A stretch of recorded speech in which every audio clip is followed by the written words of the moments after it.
Վերջապես Գլենդելի Ալեքս թատրոնում մեծ անակնկալ ամերիկահայության համար Առավոտ կենենք սարը կկանչի զուրմի խաղը Չկան է օր, որ սիրտը իմ քեզ մորանա Թույլ դուր քեզ սիրեմ Կարչի մի տաչիմ հեռացնի քեզ կոյարեմ է Եվս մեկ համերգ դեկտեմբերի 20-ին ժամը 19-ին Տոմսերի համար այցելեք Ticket կայք կամ զանգահարեք նշված հեռախոսահամարով Ինչ իրավիճակ է այսօր հայաստանյան անշարժ գույքի շուկայում, գները աճում են թե նվազում, որտեղ են ամենաթանկ ու ամենաէժան տները, ինչպես ստացվեց, որ անշարժ գույքի վաճառքը ամենապահանջված բովանդակությունը դարձավ օնլայն տիրույթում։ Մեր տաղավարում են Գարիկ Դանիելյանը, Stay In կազմակերպության հիմնադիրն ու տնօրենը, Կենտրոն անշարժ գույքի գործակալության համահիմնադիրը, Անի Սարգսյանը, Edge ամբասադորը եւ Reeler-ի ստեղծման համահեղինակը։ Բարի առավոտ։ Ողջույն։ Բարև։ Հետաքրքիր դարաշրջանում ենք ապրում, երբ որ անշարժ գույքը վաճառում են սոցցանցերում եւ կարծես թե դա վաճառվում է եւ դուք այն հայտնի մարդիկ եք, որոնք որ անդադ ասում եք Ընդամենը 1 միլիոն դոլարով։ Այնքան լավ եք այդ ընդամենն ասում, որ այդ 1 միլիոն դոլարը կարծես թե մեզ համար դառնում է այնքան հասանելի, ուզում ես բացես քո պայուսակը եւ հանես մեջից։ Թվում է թե կա այնքան հասանելի եւ ես դարակը պայուսակը, օքեյ։ Դա որտեղ է պարզի գումարները։ Եվ այսպես, ինչու հենց ընդամենը։ Իրականում ընդամենի պատմությունը դա մեզ կենքել են այդ անունը մեր հանդիսատեսները մեկնաբանություններում, պատահաբար էր ստացվել, բայց ինքը ունի բազմակի իմաստ, մարդիկ կան, ովքեր ընկալում են որպես նեգատիվ, ես շատ հաճախ ասում եմ, որ երիտասարդների համար ըստ ինձ դա մոտիվացիա է, որ շատ անհասանելի չթվա հաջող սերունդին 1 միլիոնը, 2 միլիոնը, այո, կարող են աշխատել, սովորել, ժամանակակից աշխարհը։ Այսինքն հասանելի է դա։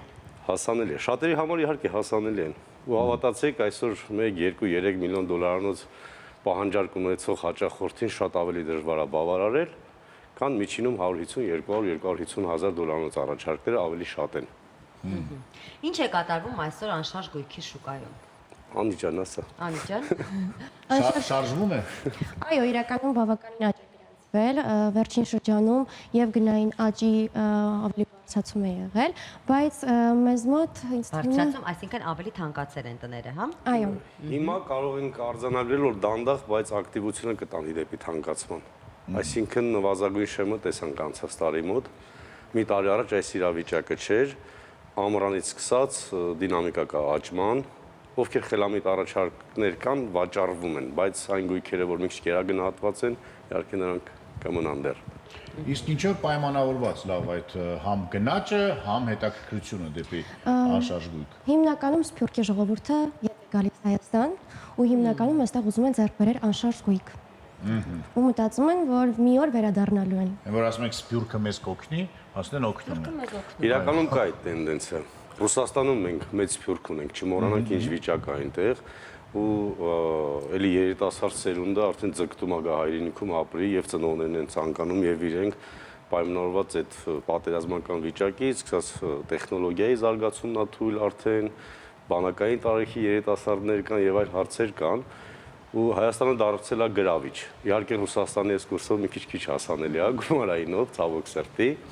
Հիանալի է։ Նայեք, եկեք խոսենք նաև այն մասին, որ վերջին շրջանում նաև շատ ակտիվ էր այսպես նորաստեղծ ընտանիքների համար, հա, առաջարկները տների, նաև եկամտահարկի հետ կապված, այս սա ավելի խթանեց, որպեսզի տների վաճառքը ավելի շատանա։ Այո, միանշանակ։ Վերջի 10 տարին կառուցապատման շուկայի առաջին խթանը, որ դա եկամտահարկի մասին վերադարձ է, որը հիմա արդեն գործում է մարզերում, որը էլի ողջունելի է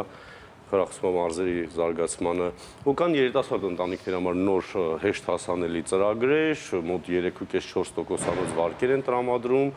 բավականին ցածր է հաշվի առնելով մեր մնացած հիպոթեկային շուկան, նոր պրոդուկտ է հիմա շուկայում ուզում հայտնվի տարեցների համար, հա, թոշակառուները բանկի միջոցով ստանան գումար, մինչև կյանքի վերջը, այսպես ասած ծմահտնօրեն այդ գումարը, հետո ինչ-որ բանկի հետ ըստ պայմանավորվածության գույքը փոխանցվի նրանց։ Էլի դե եկամտահարկը ասեցինք, արցախցիների վերադարձի մասով, այսինքն տարանված ժողովրդի կվոտաներ են բաժանվում, կան հնարավորություններ պաշտպանության նախարարության ծառայողների համար հատուկ ծրագրեր կան։ Առաջիկա 5-10 տարում սպասեք, որ կառուցապատման շուկան էլ կաշխուժանա։ Նա հենց այդ հարցն է ուզում տալ, առաջիկա 5 տարվա համար ինչ կանխատեսումներ ունեք, ինչ անել, հիմա գնել, անշարժ գույքը սպասել հետո, կամ միգուցե հիմա օրինակ գնել հողատարածքներ, որ հետո վերավաճառել այն մարդկանց համար, որոնք որ շինարարությունով կուզենան զբաղվել։ Շատ լավ հարցեր, կարծում ըստ ինձ շատ ճիշտ ժամանակն է հիմա գնելու, առաջիկա առնվազն 5 տարվա պլանով սպասեք աճման, եթե իհարկե չլինեն Աստված միասը քաղաքական ֆորս մաժորներ արտաքին, այս դինամիկան հուշում է, որ պետք է աճի ու մի քանի պայմանով, ենթադրում եմ 1 տարի հետո մենք կունենանք ել ավելի դրական պատկեր, պայմանավորված նրանով, որ Nvidia, չգիտեմ, Apple նման կամպանիաներ ուզում են Հայաստան գան ներդրումներ կատարեն, օդանավակայանն են մեծացնում, այդ ամեն ինչը տանելու է туриզմի աճ եւ այլն։ Հողերը ամենահետաքրքիրն են։ Արդել եւ պահել։ Եթե չունեք գումար սարքեք, առեք եւ պահեք հողերը։ Հաստատ թանկանալու է եւ անշարժ գույքը ի վերջո հողն է։ Հա, իսկապես ամենակարևորը անշարժ գույքը հենց հողն է։ Լավ էր։ Եկեք հետ վերադառնանք դեպի մարդես սում կամ բաց։ Չէ, ես արդեն մտածեցի հող թե տուն։ Հարց դու, հող թե տուն։ Հող, որը հետագայում կդառնա տուն։ Այո, եթե զուտ երկարաժամկետ ներդրում, սպեկուլատիվ մտքով հող ավելի։ Լավ, եկեք հետ վերադառնանք այսպես ավելի on-line տիրույթին, որտեղ շատ ակտիվ է ամեն բան, դրիլեր, գովազդներ, եւ որոնք բնականաբար իրենց շատ լավ ազդեցություն են ունենում եւ նաեւ ունենում են մի տեսակ ավելի բացասական դեր է իրենց, նաեւ։ Այո, եկեք խոսենք այս մասին։ Երևի ես սկսեմ, հա։ Սկզբնական շրջանում եւ ոլորտ իմ համար շատ տարօրինակ էր։ Այնպիսի բառեր, որոնք չգիտեի, սկսեցի սովորել։ Օրինակ, ինչ բառեր չգիտեի։ Օրինակ, ես էլ լիքը բառեր չգիտեմ, ամենը սովորում եմ։ Դե օրինակ ես չէի պատկերացնում, որ երեսպատում, տրավերտին, UG գործակից A+1 ու նմանատիպ բառեր երբեք UG գործակից ինչ է։ դա A+1-ն ինձ Պատահաների շերտերն է, ուլտրամանուշակագույն։ Իսկ A+1-ը դա ավելի բարձր դասի է վերվում էր։ Այդ սառնարանների վրա է գրված լինում այս։ Բիզնես դասի մասին այդ գրասենյակները A++։ Ու առաջին նկարահանումս եղել է շինհրապարակում հենց։ Վախենալու էր։ Շատ։ Վերևի հարկում առանց ինչ-որ պաշտպանիչ բաների բարձրանում ես, բայց ընթացքում սովորեցինք։ Իրականում շատ մեծ դերեր էր տանում սոցիալական հարթակները մեզ վրա, ինչու, որովհետև մեկնաբանությունները իրոք շատ ազդեցություն ունեն մեր հոգեբանության վրա։ Սկզբնական շրջանում շատ նեղվում էի խեն այսպիսի մեկնաբանություններ գրում, բայց հետո արդեն դարձավ սովորական ու ասեմ, որ հիմա արդեն հարթակը փոխվել է, հանդիսատեսը ավելի դրական է այդ ամենը չնայում եւ հասկանում է, որ դա ուղղակի սցենար է։ Գարի ջան, իսկ այդ մեկնաբանությունները հասկացանք, գեղեցկուհին նեղանում է եւ այլն, բայց դուք հայ տղամարդ եք, օրինակ, չեք ուզեցի երբևիցե գնալ եւ, չգիտեմ, ինչ որ մեկին ինչ որ բան ասեմ, ինչի՞ է այդպեսի ապուշ բան կա։ Ոչ, դա սխալ ստրատեգիա։ Եթե մարդ համարձակվել է, պետքա մտածի մտնի մեդիա տիրույթ, պետքա հաշվի առնի, որ լինելու են այդ հեյթերները, ցավոք սրտի մեր հեյթերներն էլ ֆիրմա չեն անորակ են մի քիչ, բայց ես էլ էքսպրեսինքս հաղթարել եմ շատ դժվարությամբ ու հիմա չունեմ։ Լավ, իսկ ինձ հետաքրքիր է այդ գաղափարը, չէ՞ որ անշարժ գույքի վաճառը այդպես ինչ որ նու կարծրատիպ կար համենայն դեպս, որ դա սոլիդ, ինչ որ պետք է հիմնարկություն լինի, որտեղ որ պետք է բրոկերներ նստած լինեն եւ այլն, օֆիս, բան։ Իսկ հիմա դուք փաստորեն վաճառում եք եւ վերավաճառում եք միայն ու միայն կամ նաեւ ավելի շատ հենց սոցցանցերի օգնությամբ։ Եվ դուք առաջիններից եք եղել այս ոլորտում Հայաստանում։ Այդ գաղափարը ձեզ որտեղից դուք եք եղինակը թե տեսակ որ Ամերիկայի Միացյալ Նահանգներն են այդպես վաճառում, ես չգիտեմ։ Այո, հիմա համաշխարհային տենդենցիան մասնագետները ասում են, որ սոցիալական հարթակը օֆիս պետք չի։ Անցելա, չէ, օֆիս պետք է, ոչ բոլորին, այդքան անհատ գործակալներ, որոնց եւ խիստ անհրաժեշտ չի, եթե մեծա բիզնեսը նոր պետք է։ Բայց սոցիալական հարթակները գերազանցում են իրենց արդյունավետությամբ սայթերին, հա, կայքերին, մեծ գումարներ են ներդրված, այդ Google-ներ, պայսկավիկներ։ Մյուս էտապը գալու է փոխարինման շատ արագ ինտեգրվում է արհեստական բանականությունը։ Ինչ կդառնա չգիտենք, բայց ես օրինակ ուշի ուշով հետևում եմ այդ տենդենցիային։ անգամ մեր համար փորձում ենք ավատարներ ստանալ, դեռ չի ստացվում։ Օգտվելով արդից ասեմ, եթե կան մասնագետներ։ Միշտ Հայաստանում կան մասնագետներ եւ կարող եք Վստահ կան։ այո, մեր օգնությամբ, մեր տոկոսներն մեզ կտակ, մենք դες կուղորթենք արդեն դեպի պայծառ ապագան։ Խոսենք մի թեմայի շուրջ, կարծես թե վերջերս այսպես մի խոսակցություն կա, որ realtor-ներն էլ պետք է պարտադիր, հա? Այսինքն կրթական ճիշտ ուղղություն ունենան, խոսենք նաև այս մասին։ Սա լավ է, որովհետև միևնույն է, այսպես կմաղվի մի փոքր, հա, շուկան, չէ՞, կարծում եմ դուք համամիտ եք այդ միտքի հետ։ Մոդելը դա է, որովհետև այսօր որևիցե բարիեր չկա, ցանկացած մեկը կարող է ինքնուս դառնալ, կարող է դիմել գործակալություն, հա, բայց լիցենզավորումը կտանի մի քիչ կմաղվի, որակի ստանդարտներ չափանիշներ կոլի։ Ռիելտորական կրթությունը ո՞րն է ներողություն, դա ինչ է։ Կրթություն չունենք մենք որպես այդպեսին Հայաստանում, որ ասենք բուհական, բայց լինեն ինչ որ չափանիշներ, մենք պետք է գնանք ատեստացիայի պես, ոնց ասա բոլորս, հանձնենք, ստանանք լիցենզիա ու վերջում պետք է լիցենզիայի համար դե մարդը գոնե մինիմալ պետք է տարբերի, չգիտեմ, որոշ նախագծեր, քաղաքաշինությունից հասկանա, մինիմալ գիտելիք ունենա, ինչ բան է։ Ես ծանոթ չեմ, հարցաշարը դեռ չկա, բայց միտքը ողջունել է։ Այս վերջերս մենք բախվում ենք խաբեբայության, այսինքն բազմաթիվ դեպքեր կան, մարդիկ գնում են բնակարանը, հետո բարձում է բնակարանը այլ տեր ունի արդեն կամ փաստաթղթեր չունի եւ այլն, Դավիթ Հաշենում կան 5-6 շենքեր, որոնք որ այդ խնդիրներից այո բախված են, Ռուսաստանի Դաշնությունում այդ Դոլինայի պատմությունը, որ հայտնի դարձավ եւ համոզված են, որ Հայաստանում են միգուցե այդ սխեմաները աշխատել են կամ աշխատում են, դրա դեմ ինչպես կարող եք պայքարել եւ օրինակ դուք ինչ որ բան վաճառելուց առաջ ամեն ինչ ստուգում եք, վստահելի, անվստահելի բրոկեր ինչպես գտնել եւ ոնց հասկանանք վստահելի այդ բրոկերը թե ոչ։ Տեսեք։ Կամ հետո ինքը օրինակ ինչ որ մեղքի զգացմունք ֆինանսական քաշելու է թե ոչ։ Օրինակ եթե խաբել է։ Պատասխանատվության որոշակի մաս կրում է, բայց եթե պրոֆեսիոնալ ռիելտորը պետք է ուսումնասիրի պատմությունը գույքի, տեղեկացնի հաճախորդին, անգամ լինում են որոշ տեղեր թույլ ռիսկեր, հա։ Մենք զգուշացնում ենք։ Այս գույքը X չի, -X է վաճառվում, բայց ունի նմանատիպ ռիսկ։ Այսինքն, եթե մենք տեսնում ենք, որ բնակարանը, որ կարող էր վաճառվել օրինակ 250,000-ով արժե 150,000, այդտեղ ինչ որ ռիսկեր պետք է հասկանանք, որ գոյություն ունեն։ Բայց դուք դա պարտադիր զգուշացնում եք հաճախորդին։ Պարտադիր, մենք ինքներս կրելով այդ պատասխանատվությունը եւ ռեպուտացիայի առումով ավելի շատ, քան օրենքի արժեվ, մենք հետևում ենք, որպեսզի մեր հաճախորդը չհայտնվի մի հատ տհաճ իրավիճակում։ Որտեւ քաղաքը փոքր է, այդ ռեպուտացիան արդեն կտուժի։ Իսկ ինչ վերաբերում է մարդկանց, ովքեր խաբվում են։ Ասեմ, շատ հաճախ նույն էլի Սփյուռքի հայերին գնանք։ Իրենք իրենցով կճարեն գույք, կգան կդիմեն մեր նման մասնագետի, կասեն մի հատ խնդրում ստուգեք, արդյոք ես ճիշտ ընտրություն եմ կատարել, ունենք իրավաբաններ, թող իրավաբանները ստուգեն, իրենք վերում են մի հատ էլ իրավաբան, ծախսեր այդ ամեն ինչը հասկանում եմ,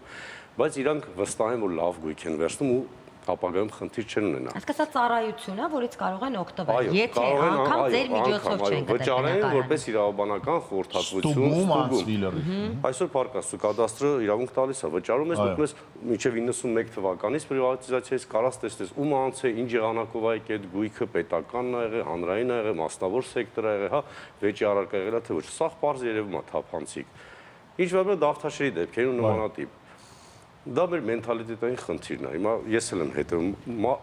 բնակարան են գնել վճարելով քեշով։ Ինչ որ նման թղթեր չունեն, ոնց հասկացա, գնացել օֆիս քեշ տվել են, ոչ օրենքն է թույլ տալիս, քանի տարի ասում են 300,000 դրամից ավել։ Ախպեր ջան, ընկեր ջան են արեսկիտ կա, այս կլինի, այն կլինի։ Հիմա ասպա մենք փող ենք տվել։ Պետությունը ինչ անի։ Ում ես տվել։ Ում ես տվել։ Տվել ես թե չտվել։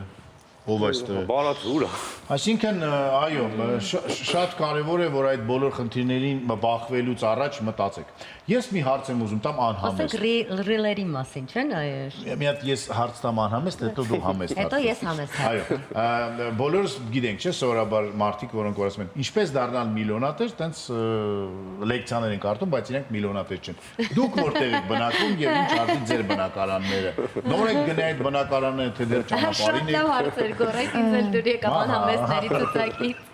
Ես բնակվում եմ Մասիվում։ Ես ծնվել եմ Մասիվում, ես ինչ չեմ պատկերացնում այլ տեղում։ Մենք ունենք մի քանի անշարժ գույք հենց Մասիվում, որը տրվում է վարձակալությամբ եւ որից ունենք եկամուտ։ Սա пассив եկամուտների աղբյուր է, չէ՞ համարվում։ Պապիկներից, տատիկներից է եկել, դուք եք գնել։ Ծնողներից։ Ծնողներից։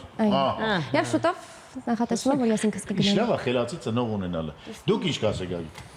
Ես խելացի ծնողի շնորհիվ հայտնվել եմ 95 թվականից Երևանում, կենտրոնում, ապրել եմ մինչ օրս կենտրոնում, վերջի 1.5 ամիսը տեղափոխվել եմ Ավան, վերանորոգում եմ townhouse-ս, որոշել եմ դառնամ ավանցի։ Քանի որ կենտրոնը մոտը կեղտոտ է, աղմուկը շատ է, խցանումներ, եւ դա լրիվ ու երևի տարիքային բանվել է պայմանավորված։ Նայ։